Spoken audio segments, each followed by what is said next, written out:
Okay, let's get started.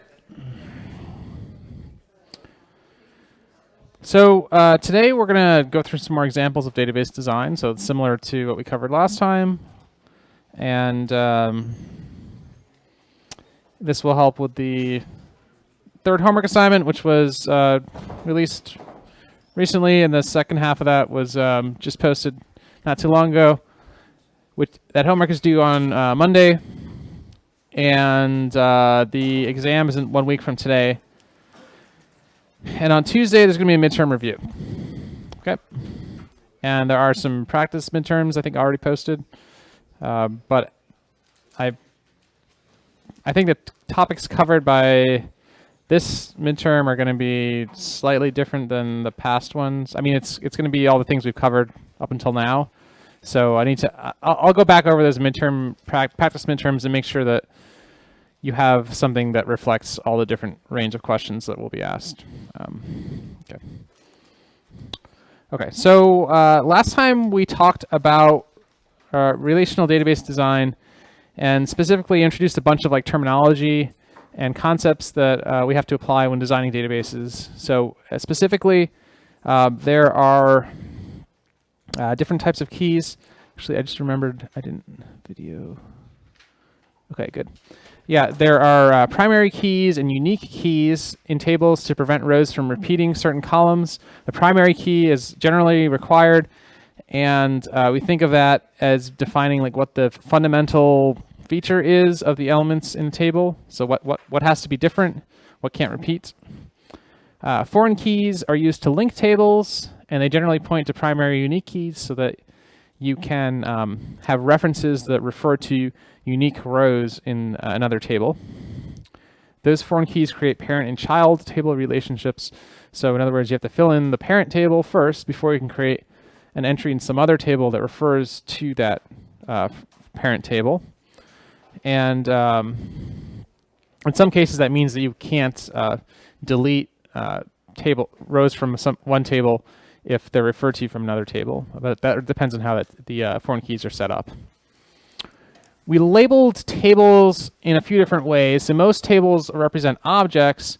There also are some that represent events if they have a time associated with them and they can repeat at different times, or relationships if they have multiple foreign keys that sort of like provide. So the purpose of those kinds of tables is to link information from many other tables. And something that one of the biggest challenges in designing databases is figuring out how to design those tables and columns and foreign keys to implement different types of relationships, like one-to-many relationships. That means that you have an item that can have many things associated with it, either 0 or 7 or 10. It's not just exactly one. Many-to-many relationships where you can have many of one thing referring to many of another thing, but different than one-to-many, you can have rows from either of the two sets repeated, and those are implemented with linking tables. Example of that was like the playlist track table in that music database, where a given playlist can have many different entries, different songs in it, but a given song can be present in many different playlists. It's not one-to-many, it's many-to-many. And there also were one-to-one relationships, which are kind of unusual because they just aren't used as often as the others, but they create subset tables, which are tables that have rows where each row is correlated to or linked to a row in another table, and only one row in another table, and it can't be repeated in either table, but it's optional in the subset table. So those are used to provide supplemental information that's optional. And you can kind of recognize them because you have a foreign key that's also a unique key. And that unique key is what makes it not repeatable. Okay. Any questions about the basic design, like terms and theory? We'll as we work through the examples, I think, get a better sense of what these things mean and why they're important.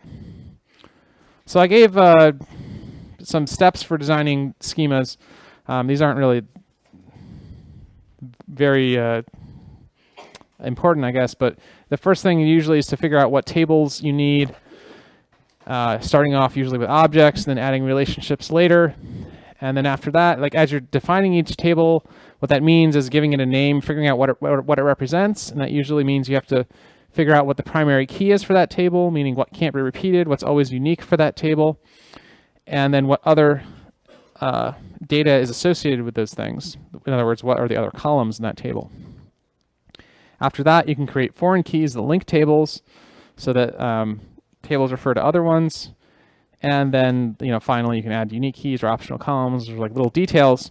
But and then, refine the design by changing the decisions that were made earlier. Okay, so with that in mind, like I said, I just want to go through some examples. But does anyone have any questions about this theory first? Okay. Yeah, I didn't think so. All right, so let's get started here.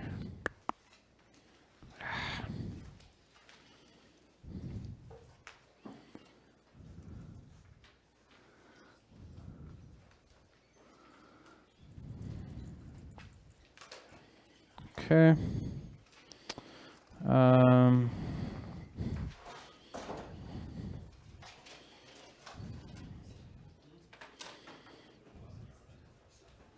Okay. So I guess we need to figure out, choose some examples of domains that we want to model.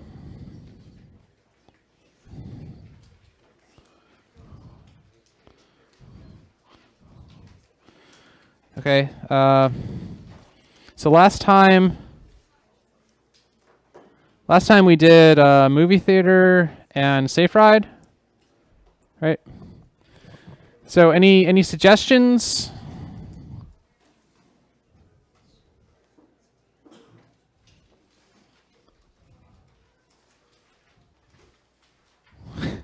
No suggestions? Sorry, I just want to get the focus right.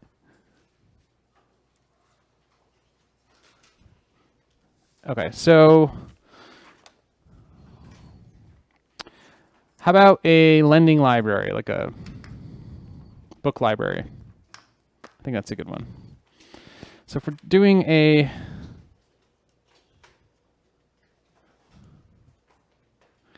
like this one because it's a fairly simple concept, and but it involves a lot of different concepts, and we can easily break it into different tables. So what are some of the tables, like objects that would be present in a lending library? Yep. Yeah, books. What else? So let's say it has books. It also has like other media, like let's just say DVDs. We'll keep it simple in that and just leave it at that list. And it could also, okay, it could be like CDs as well. What else? Other objects associated with a lending library? Someone else? Yeah. Employees. What else? What's the purpose of these books? Like, what happens to the books? They get lent, right? Loaned.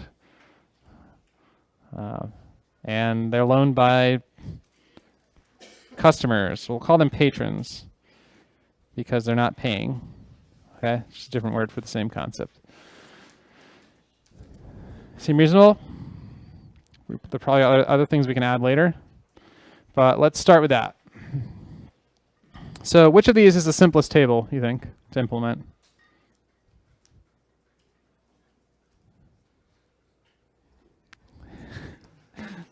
Patrons? Okay. Patrons. So patron table. What's the primary key in the patron table? What's unique about patrons? ID? Yeah. Like what kind of ID? Phone number? Maybe. What if you have two people in the same house? Like if someone has a landline or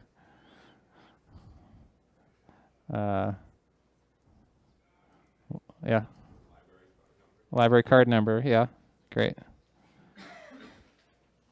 Library card number. I'm going to underline it because it's the primary key. So that truly can't change. Other things can potentially are important, but they could change, like, or they could be repeated, like the phone number, the name. I like using one field for the name so that you can include first and last name, not have to worry about middle names and like things like that. Address, whatever. Email. Okay. Oh, sorry, it's off screen. Makes sense.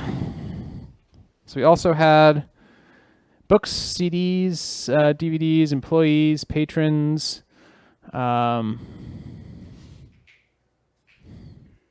Should we start with books?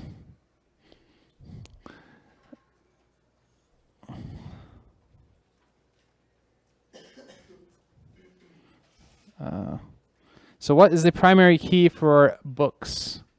Primary key is something that cannot be repeated, uniquely identifies the rows in this table. What? Yeah, what is that? IBAN. I've seen ISBN. Yeah. That's probably, yeah. ISBN is the, so ISBN is like the, I don't know what it stands for. Does anyone work at the library? Yeah, question? Right. That's true. So ISBN is like something the publisher puts on the book. I think it's like the barcode on the back of the book is the ISBN, or that's kind of the same thing. But if you have two of the same books, they would have the same ISBN. If you have two physical copies of the same book, they have the same ISBN. So how should we deal with that? Yeah, in the back. Maybe. We could do that. Yeah. Yep. You. Account? And how would that be used? Okay, so you have one row for the book, but you'd have you could say that there were many of them available. That could work. Yeah. It kind of depends on how we plan to use this table. So like fundamentally, I think we have to answer the question of whether we want this, what we want this table to represent. Do we want it to represent a item like the book itself, or do we want to represent an article that's circulated, like a copy of the book? Is it a book table or a copy of the book table? You know what I mean? If it was the first, if it was just representing the book, then you could have a count in there to say like, okay, this is a book. We have 3 of them. If it's a physical, if it's a copy of the book, then we could say, oh, you know, this particular copy is being lent by this customer, patron, but the second copy is on the shelf, and a third copy is being processed. You know, so if you, it depends on what you want this to represent. So there's some different options here. Personally, let's.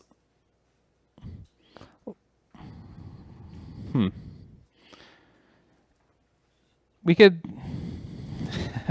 I guess let's try it a few different ways. So the first suggestion I think was a book ID of some kind. So let's call this like the item ID. So this would probably be a barcode that the library added to the book. It wasn't a barcode included by the publisher, something they added, and that would be what was scanned by the librarian when you were checking out. So they would know not just what book it was, but like what copy of the book it was. This is what like the Evanston Public Library does, and probably what Northwestern's library does. ISBN can't be wouldn't be a private primary key, sorry, because that can be repeated. What other information is there about books? What other columns? Yep. Title, author, yep. Okay. What else is uniquely... So we want to add to this table whatever is uniquely associated with that concept, right? Like a book. And what I mean by the concept is whatever the primary key is. So for a particular item ID, which is like a copy of a book, what is uniquely associated with that copy? What else besides this is uniquely associated with the copy? Yeah. Yeah. What would that mean exactly? Okay. I think that there are other ways to represent that, but you could put that in there. I think also the location of the book, maybe. Depends on whether that's like, it sort of depends on whether those things are, whether you want to change them as in that table as they change, or whether you want to store it somewhere else. So like the availability that you mentioned, if we could store it here, but then we would have to change it as the book came and gone, right? And it turns out we're going to have something else to represent when it comes and goes, I think, which is the loans. So, but the location might make sense, might not. If you have two copies of a book, one might be in the children's section, one might be in the nonfiction section, something like that. But each particular one is supposed to go in a certain place when it's shelved. Of course, it could move over time as the library is reorganized. That might be a reason to have it in a different location if you wanted to keep a record of where it was in the past, because this only allows one location to be stored, right? So anything that's a column in a table is something that is only stored once for those items, right? So every book has one title and one author. If you wanted a book to have multiple authors, besides just being able to write them out with commas between them, how would you implement that? Multiple authors.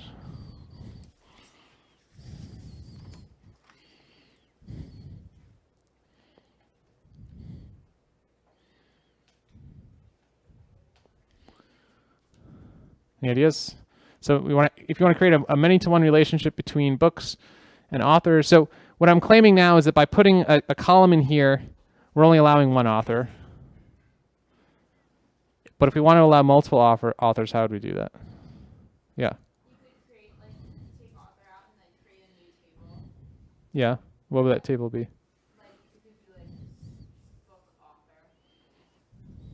Okay. And we take in an item ID Okay. and author. Your item ID would be primary because it could have multiple entries. So if you made this a primary key, would not be. Yeah, okay. So what would be the primary key then?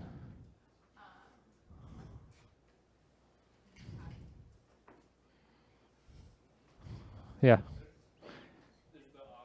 Yeah, well, if you just made the author the primary key, then that author could only write one book.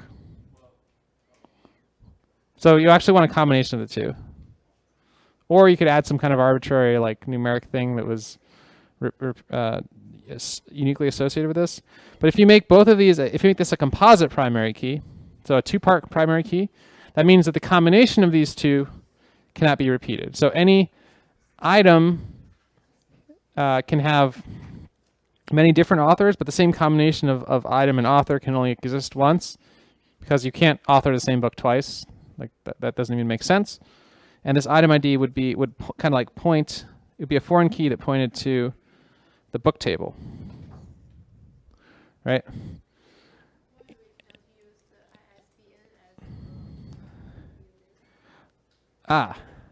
Yes, good point.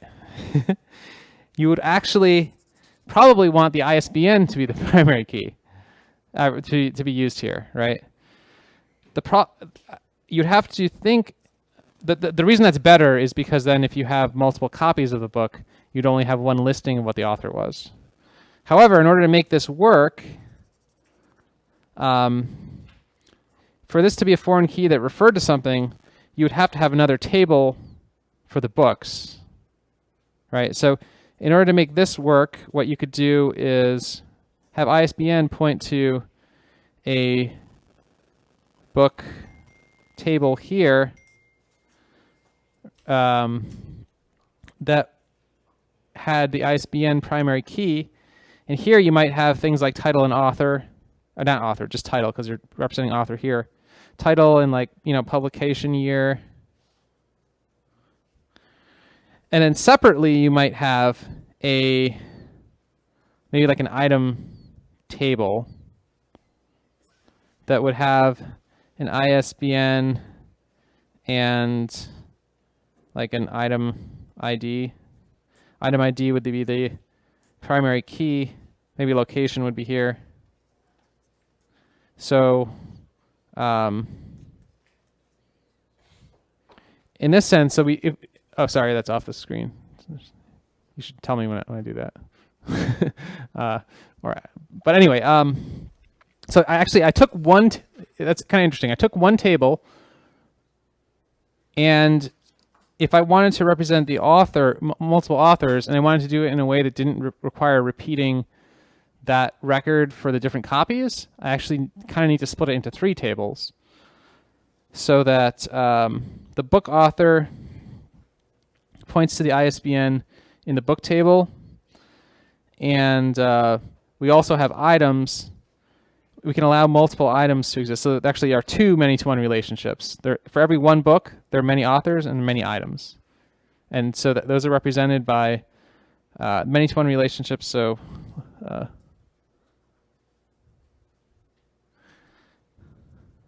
we have 2 many-to-ones because we have a foreign key that is not a primary key.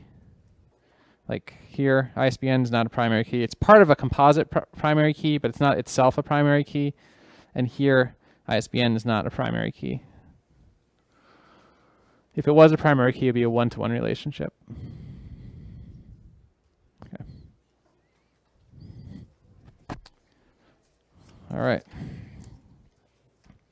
So maybe we should. So that is an interesting point, but for the purposes of, but maybe we'll go back to the simpler view here for the next step. All right, now that we have patrons and books, we also had employees, but let's skip that for now because I'm not sure there's much that we can build on that. How do we represent the relationship between patrons and books? Like, what is the relationship between patrons and books? Rentals, yeah. And since they're not paying, let's call them loans. And there can be a table for that, actually. What is the purpose of the loan table?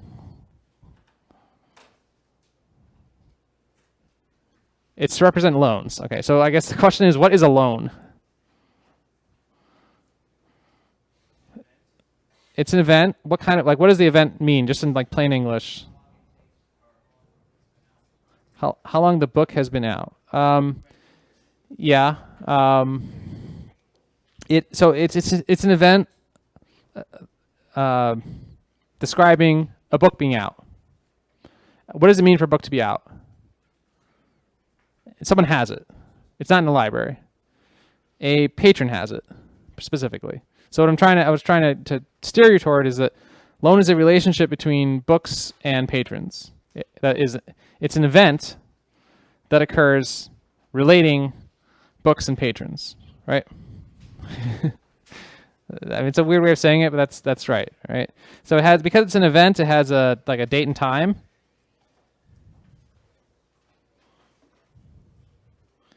And it has a book and it has a patron, right?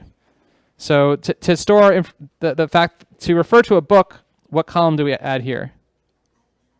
Yeah, item ID. And then this will point to this, right? To refer to a patron, we similarly, just like you notice that what I put here was the thing that's underlined in this table, and right? So the primary key in here is item ID. If I want to refer to a book, I have to use the primary key.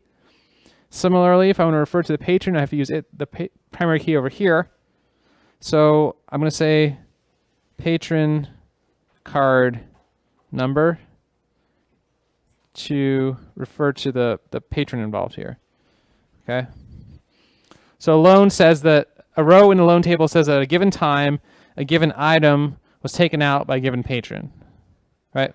So all three of those things are needed for a loan to exist. Fair enough? But, yeah, question? Yeah, what is the primary key? There is not one yet, but there should be. If there isn't a primary key, then the table probably is not meaningful because it allows arbitrary things to repeat. Usually that's not desired. Or maybe, I mean, in some cases it is, but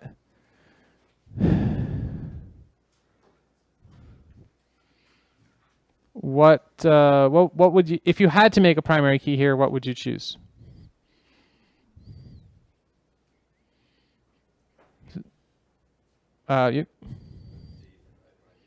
Date and item ID. So why do you choose those two?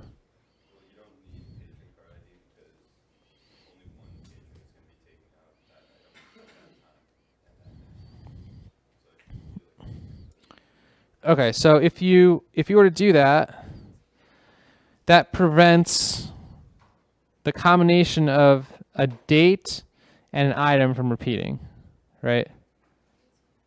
Problem?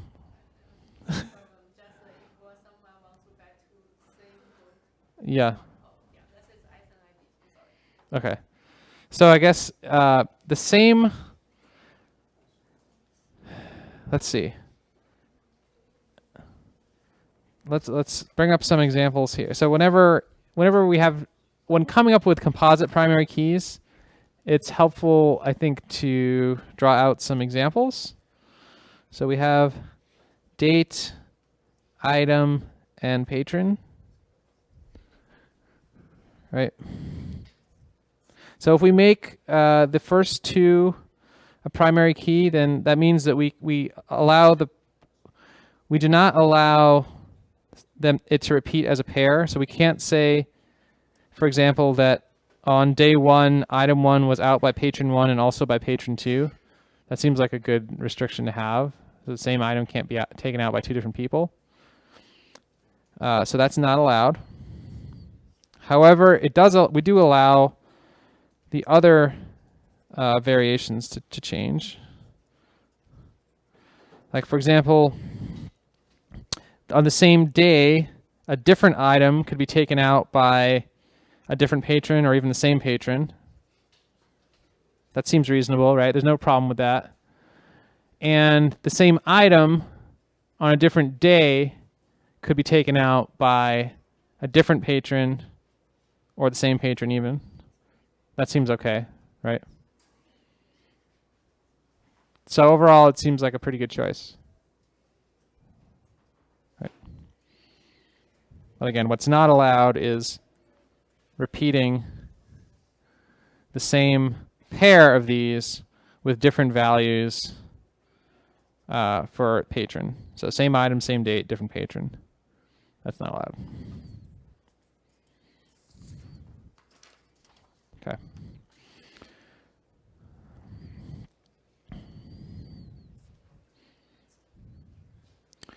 What if we wanted to store the length of the loan?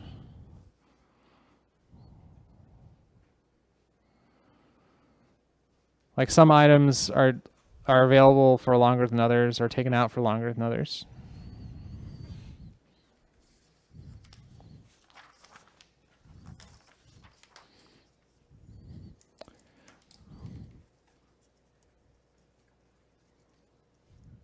What do you think?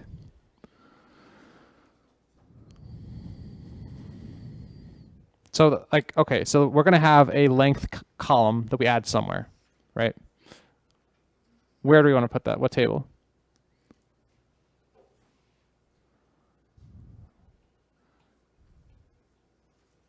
Any ideas? Suggestions?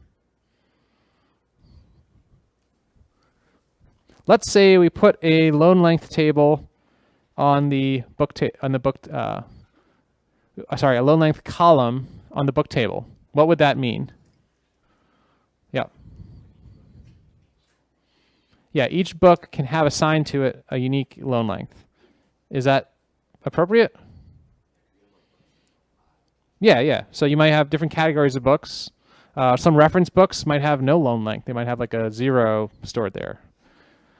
What about like so? So I would say that's a good answer. It's not the only answer though, actually.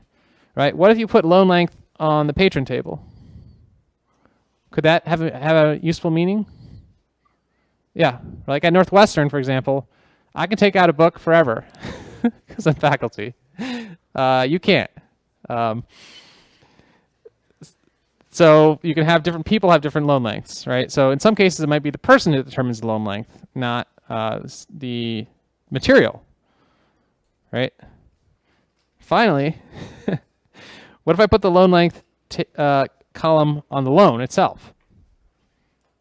Could that be a useful design? So, okay, you're nodding. Why? Because then you can perhaps, like, if there's like a limit on how long, like, most people can take out a loan, you can go to a loan table and be like, this book has been loaned out for like this long. Yeah. So what it allows you to do is specify per loan how long is it out for. So instead of like requiring that a book, if it was over here, then every time that book was taken out, you would give it the same loan length. If it was over here on Patron, then every time that patron took out a book, it was the same length. But here, you could actually change it for every single loan. Like when you went to the librarian and said, "I wanted this book," the librarian could say, "Oh, for you, 13 days." And then the next time, like same book, different person, they could say, "Okay, 18 days, whatever." Yes.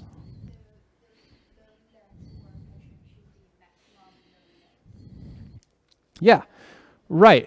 And you could even combine these, exactly. So you could, for example, have a column here that said maximum loan length.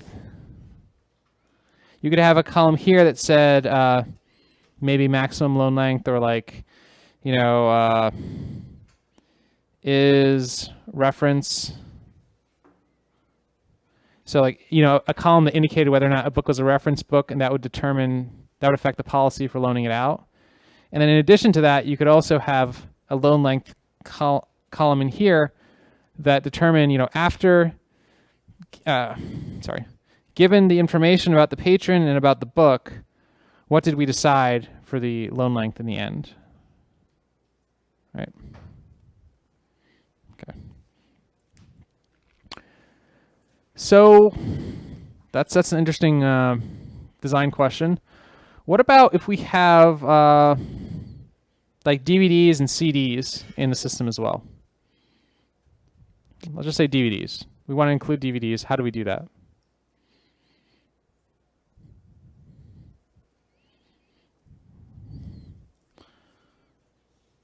So when we first started this discussion, listing out tables, I think we said that we could create a DVD table. So if we did that, what would it look like? DVD, I think DVDs probably have something like an ISBN, maybe an item ID if you have multiple copies. Whatever, title, year, director, whatever you want. But let's just keep it simple. So if we added this DVD table, how would we loan DVDs?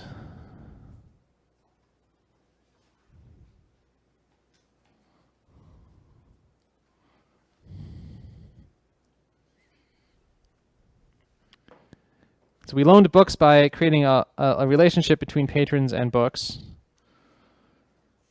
So we could do the same thing, right? We could have like a DVD loan that was like date, item, patron, something like this.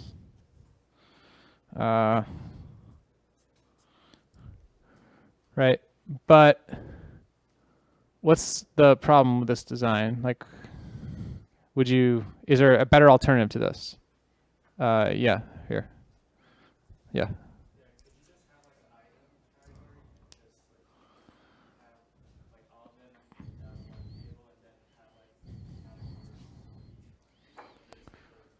Yeah. What benefit would that provide?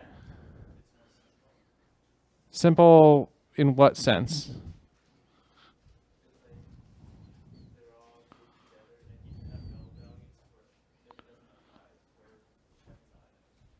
Yeah. So right now, if you wanted to check to see all the items that were taken out by a patron, you would have to check in two places, right? DVD loan and also book loan or regular loan. So in some sense, having a single loan concept makes your queries easier if you're gonna yeah, and then you would just have, you could use some kind of a category. If you did in fact want to filter it out to just books or DVDs, you'd use some column in the either in the loan or the some item table to filter those out, right? So if you wanted to make this an item table instead, if you wanted to so the alternative to this then is to have a single loan table that refers to items in general, and then somehow make those items have be either DVDs or books, right? So what's the first, how can we start making that change? Yep.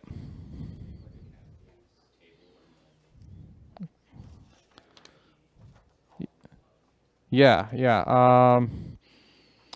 So let's put that. I'm not sure where it's going to go yet, so I'm going to put it on another page.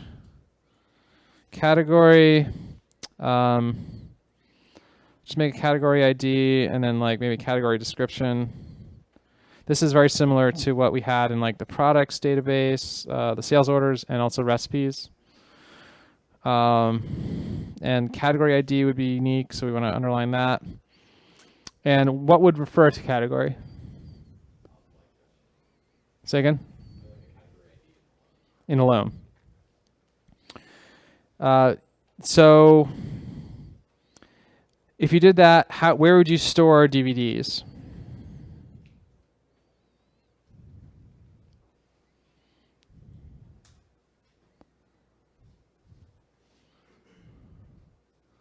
Okay, so you're on the right track.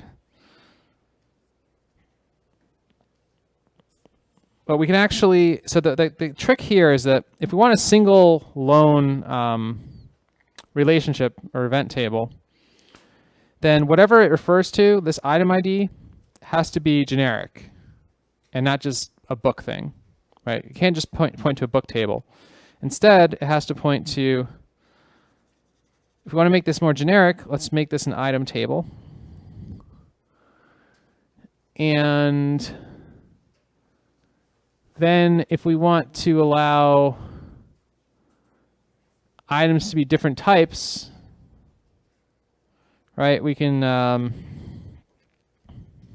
a category to that, right, in here. Let's just squeeze that in to, I'm actually going to remove author because DVDs don't have authors, right?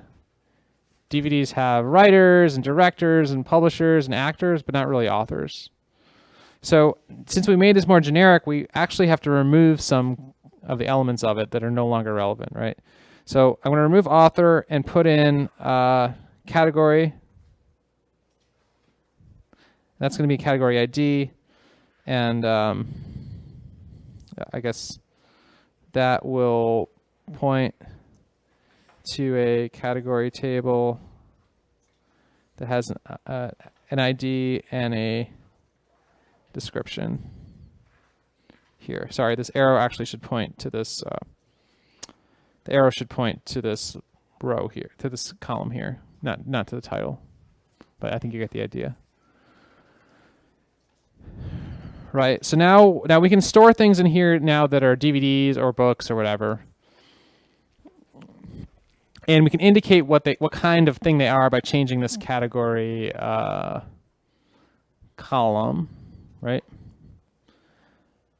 But we can't store. There's some stuff we want to store about different categories of items, right? So, for example, for books, we want to store an author and a publisher. But for DVDs, we want to store a director and a year. You might not want a year. You might want a year for a book too, but let's just say we want a director and a year and like a producer or production company or something like that. So these are different details that we want to store for the different types of items. So how would we accomplish that in the schema?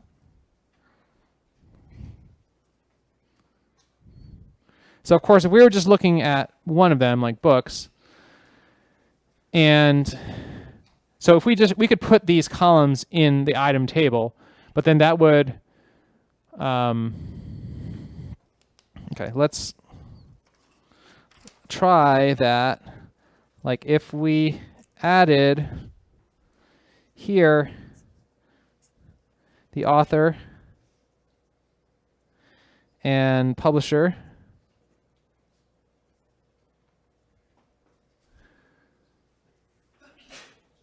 if we added those in there, the problem with that is that they would be required for the DVDs as well, right? So maybe we could just make them optional. I'm writing OPT next to them for optional. Then, I mean, that's okay. So some items could have authors and publishers, some could not.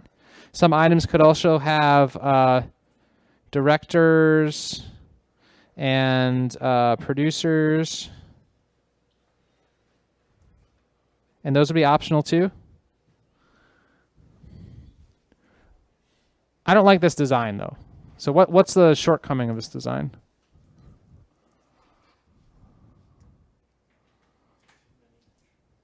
Too many what? Too many columns, too many entries. Yeah, I mean, in some sense, you're right. So let's say we had not just DVDs and books, but we also had CDs. We had like documentary DVDs. We had like lecture recording DVDs. We had magazines.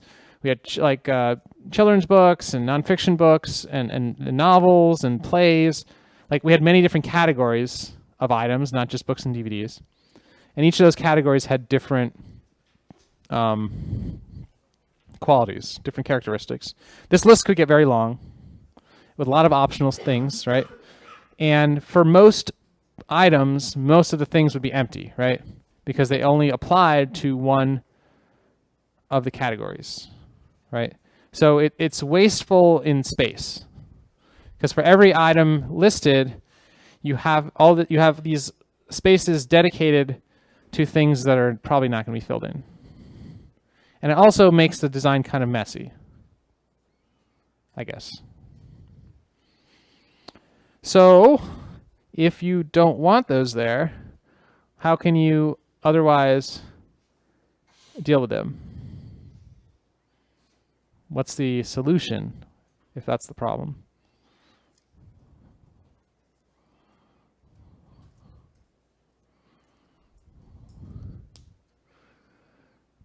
So if these columns are not going to be here, they're going to be in another table. That much we know.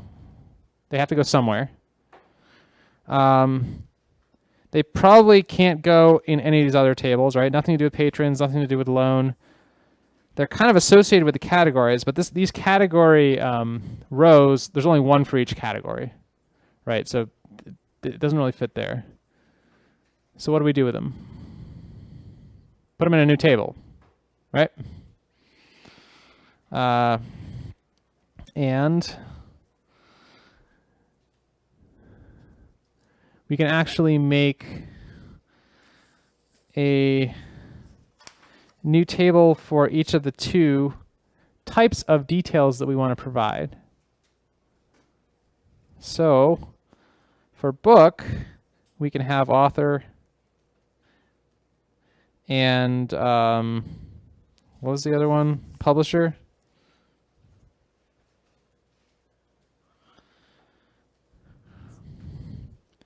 and we want those to be associated with an item that's a book item, right?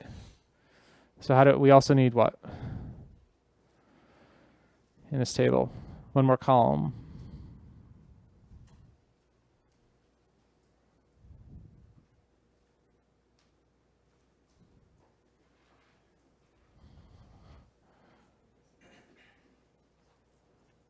Item ID. Why do we need item ID?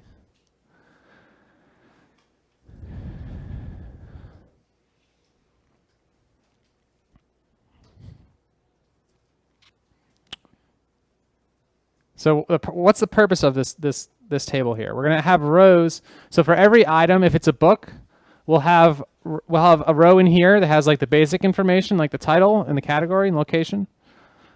But then we're also going to have additional information that's relevant only for books in the book table. And we want to link that data to the item, or maybe not even the item, but the ISBN.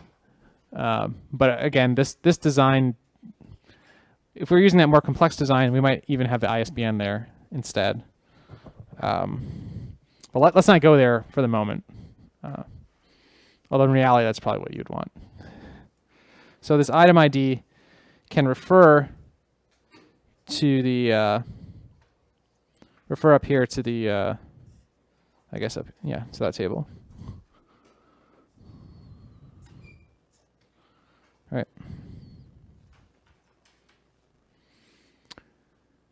And what is the primary key in this book table?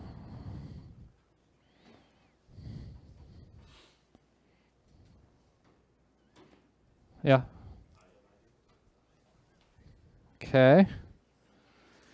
And that means that this is what type of table? A subset table. We haven't really seen many of those. So the interesting thing about this is that we have a column that's both a primary key and also a foreign key. So there can only be one row that has a certain item ID, but whenever that row exists, it has to also refer to one row in the item table. So everything here has to always also be here, but not everything here does not have to be in here. This is optional. A row doesn't have to. We don't have to have a row here for everyone here, but for everyone here, it has to match one that's in here. Okay. And to handle DVDs, then, how do we do that?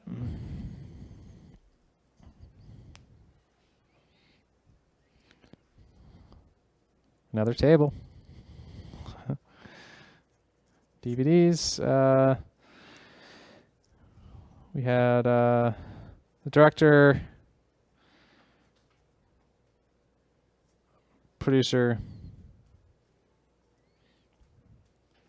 and also the item ID.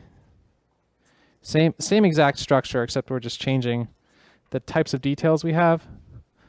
And this also would point to the same. This also is going up to the item ID in the item table, right?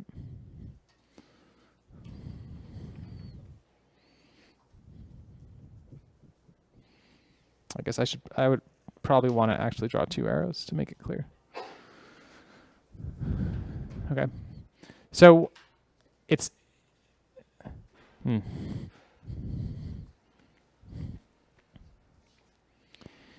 Is it possible in this design to have an item that has both an author and a director?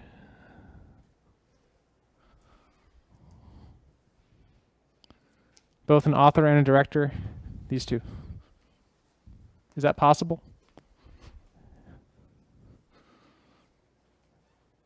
Yeah, it is possible.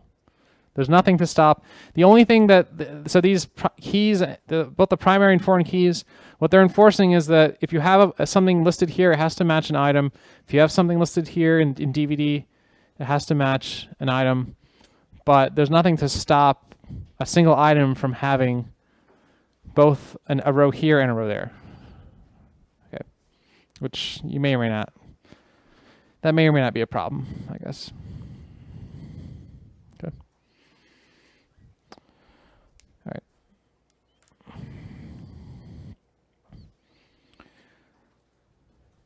Okay. Okay, so let's move on to another topic, unless anyone has a question. Yeah.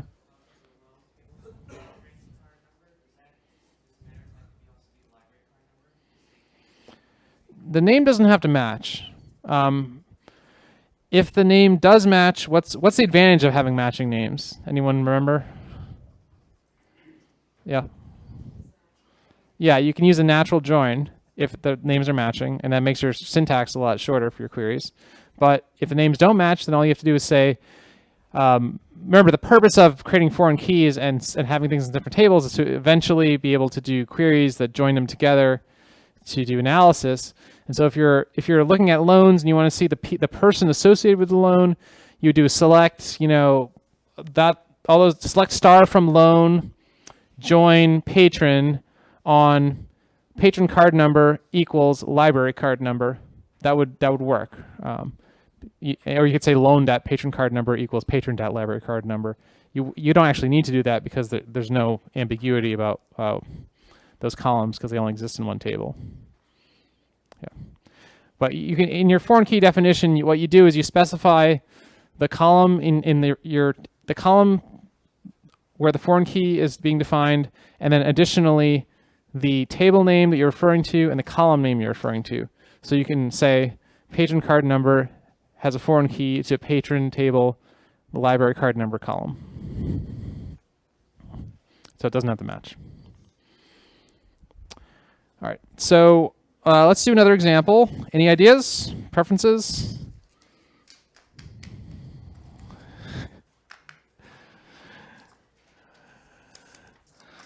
All right, let me give you some choices. We have a medical practice, a 911 emergency call center, a music festival, basketball tournament.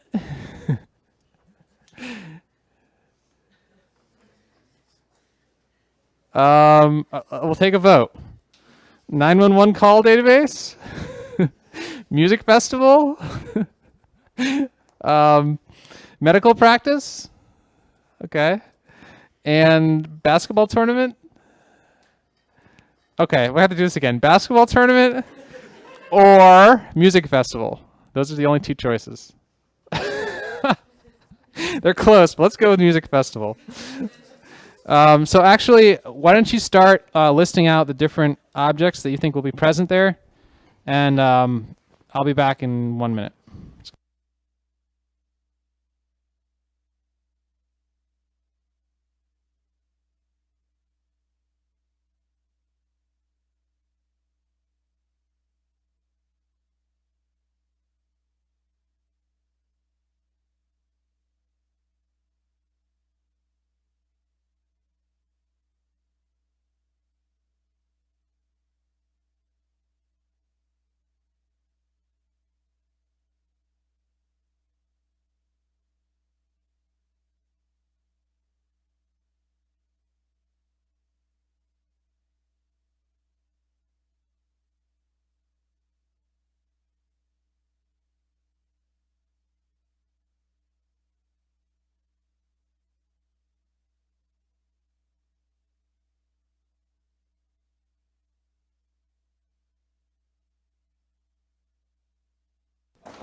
Okay, music festival. Let's go. Music festival. What are the different concepts, the different tables we might want to have in the music festival database? Stages, yep. Artists. What else?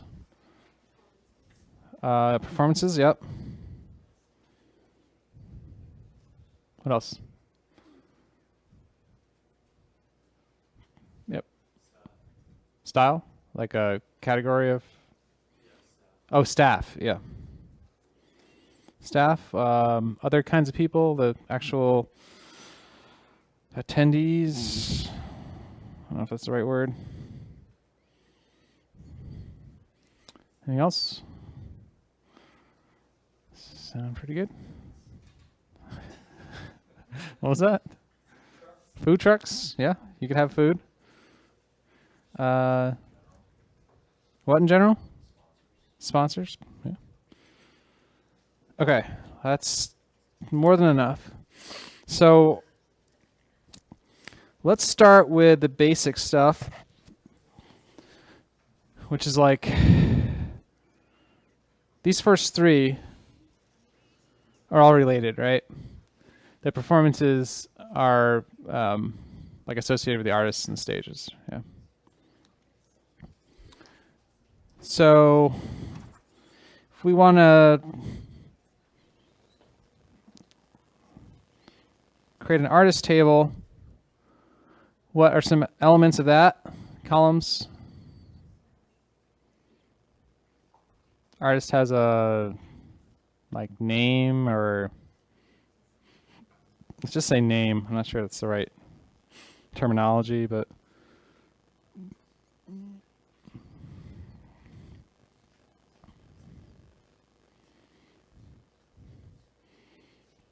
is that all they have?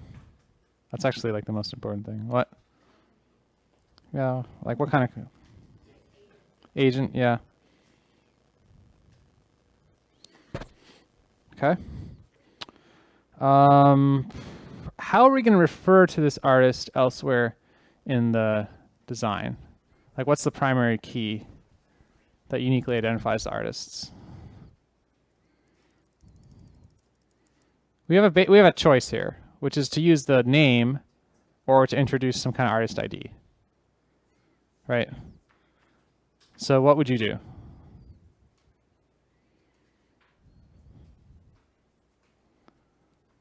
What are the advantages and disadvantages of using the name versus a new ID? Advantages of the name are that you don't need an ID. That's an advantage, right? Fewer columns. It might be easier to read the other tables because you have the name listed instead of having some numeric ID. What are the disadvantages of using the name as a primary key?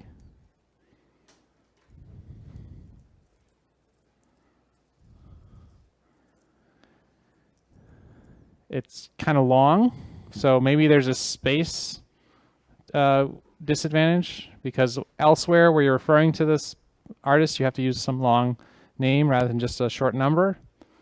What if you have two artists with the same name? Is that a realistic expectation? Maybe it's possible, probably not.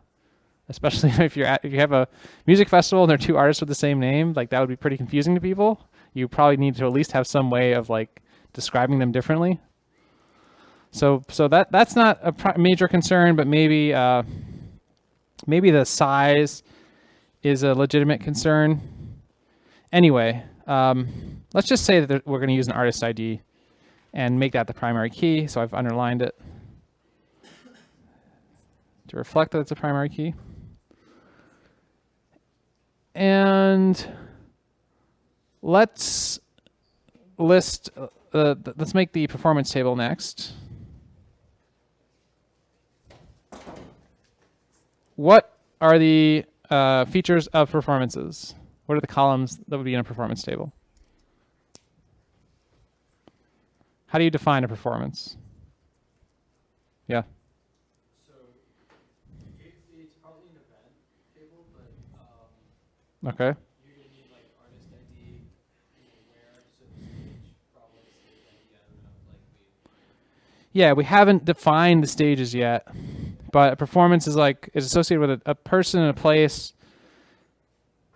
and probably a time too. Yeah. Somehow. Those things are reflected, right?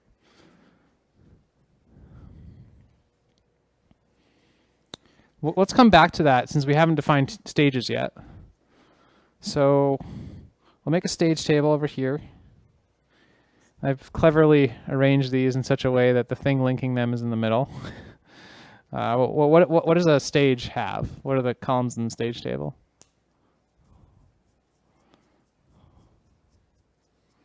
What's different about the different stages?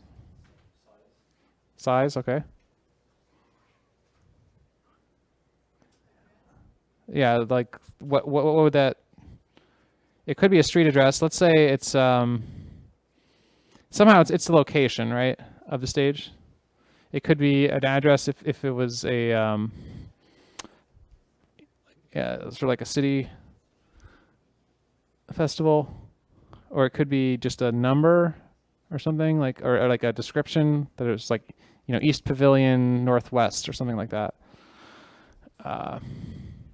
And how do we uniquely identify every stage? What's the primary key for the stage table? Say again? What do you... Location? Yeah, I guess so, because you can't have two stages in the same place, right? Otherwise, they're the same stage. So that, depending on how you encode that, though, you might think about using an ID instead. So if the location is like a street address or something long, then it might be better to have like a stage ID.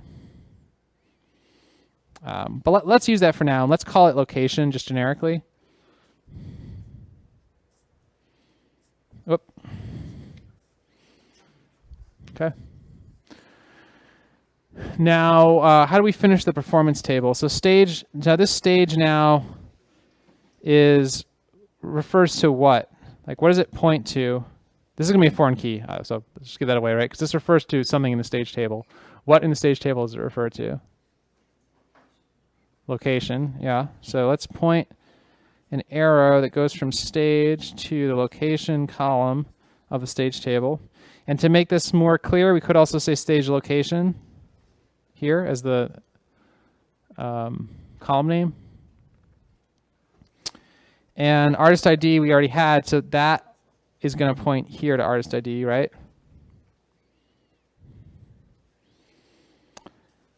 Now, what is the primary key for the performance table?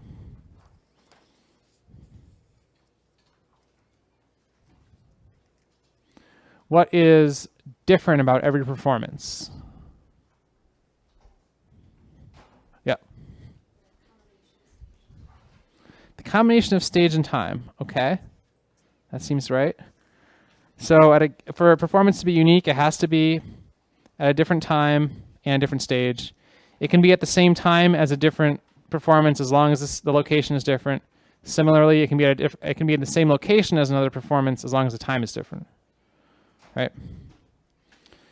Now, what about does this design allow an artist to perform two locations at the same time, to be in two places at the same time?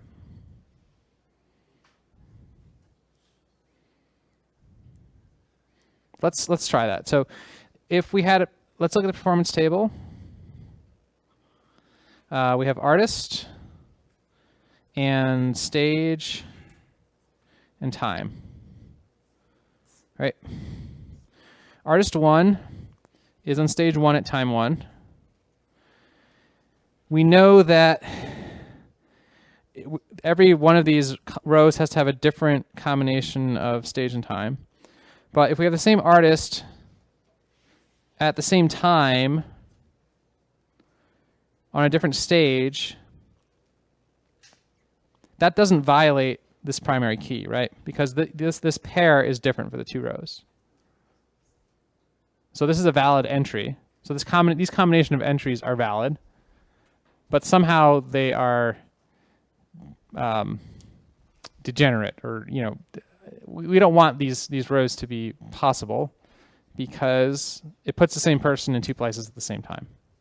Just like we don't want to have two performances in the same location at the same time, we don't want to have two performances of the same person at the same time. So the primary key enforces only one artist on stage at one place and time. In other words, you cannot have artist 2 come on here. Like, this would not be allowed because that 1-1 is the same here. So you couldn't say 2 artists were on the same stage. But you could say the same artist was on 2 different stages. So the secondary constraint that we want is only one stage per artist and time combination. Right? Sorry. Does that sentence make sense? Only that expression makes sense? We want only one stage per artist and time combination. So we could actually enforce that by changing the primary key to be artist and time, but then we would lose the first rule, right? So the primary key can only enforce one of these 2 constraints. It can't enforce both of them at the same time. Now you might think that you could underline all 3 and solve the problem, but that's no good, because if you underline all 3, then you could have it gets even worse, actually. You can have 1-1-1 and then 1-1-2. So same artist, same stage, different time. Actually, that's okay. But you can have the same stage at the same time, different artist. This is not, if you underline all 3, then this combination of this first and third one is okay, because the combination of 3 is different. They're not totally the same across all 3, but we have different artists on the same stage at the same time, so that's no good. We violated the first constraint. We also can violate the second constraint in this case, because we can have the same artist and time, but a different stage as well. Again, all 3 of this is not the same as any of these others, yet we have the same artist at the same time being in 2 different places.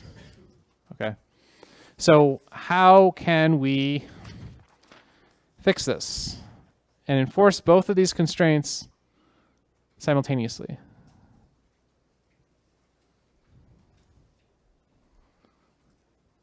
So essentially what we want is 2 primary keys.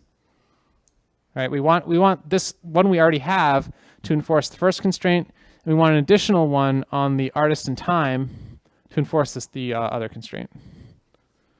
And if you probably don't remember, but that concept, you can accomplish that if you want 2 primary keys, you can do that by adding a secondary key, which is called, like, a unique key is essentially a secondary primary key. So the way that I write that is by just adding to the bottom unique artist and time. I guess it should be artist ID. Okay, so this is just a notation that indicates that in addition to having this primary key, we also have a secondary key, unique key of artist ID and time. Okay. So 2 different composite keys to enforce 2 different constraints. Yes.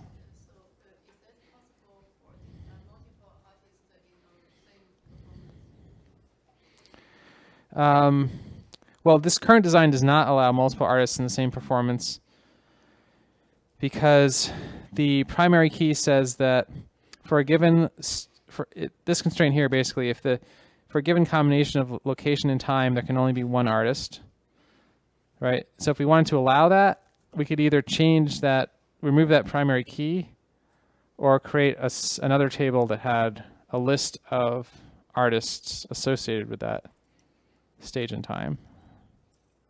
Yeah. But I guess, yeah, either way. Okay. So the other items, the other things we listed for that were what? Staff, attendees, food trucks, sponsors. So how can we get attendees involved in this? So any questions about this, by the way? Any others? No. If we add attendees into this, attendees have a name. That's probably not a good way to uniquely identify them because you could have, the same name repeated. How do you identify attendees uniquely at a music festival?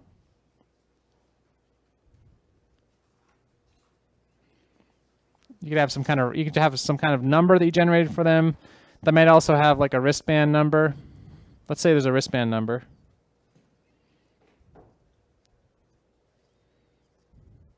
That's the primary key. And I don't know, you could have other information about the person, but let's just leave it at that for now. And what additional information might we store about the attendees at the music festival? I mean, I'm not sure that in reality this would be done, but let's say that we had a really high tech and I don't know, you just wanted to monitor your attendees as much as possible.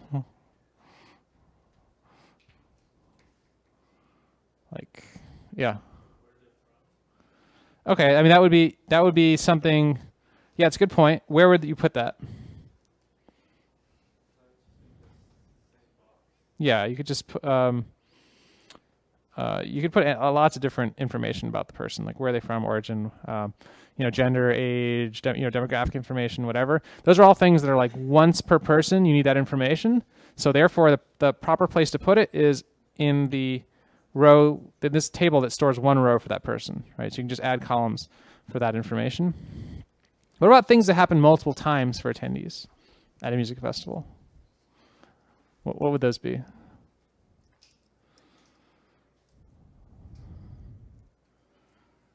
Like drink purchases, food purchases, stuff like that, right?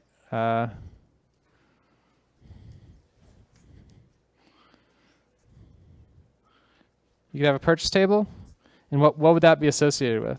An attendee, and what else? I mean, it could just be an attendee, right? So you could have, if you want to associate it with attendees, you need to put the primary key for that table in there. So let's put wristband number in there. And what's the other information that might be associated with a purchase?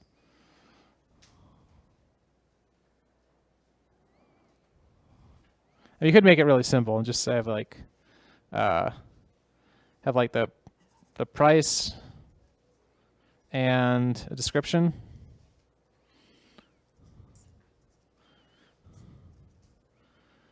And maybe an order ID. That could be your primary key, right? That would work, right?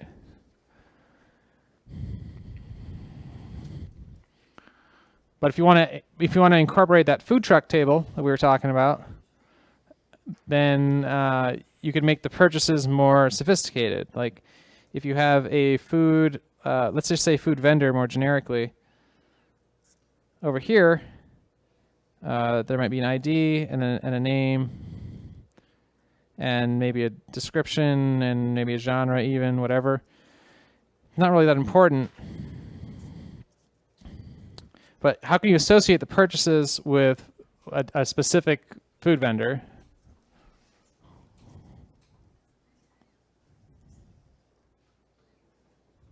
Right.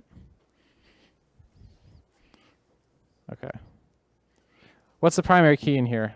I guess I kind of made it obvious, ID. And you can just add that in there, right? So if you added a vendor ID in here and made a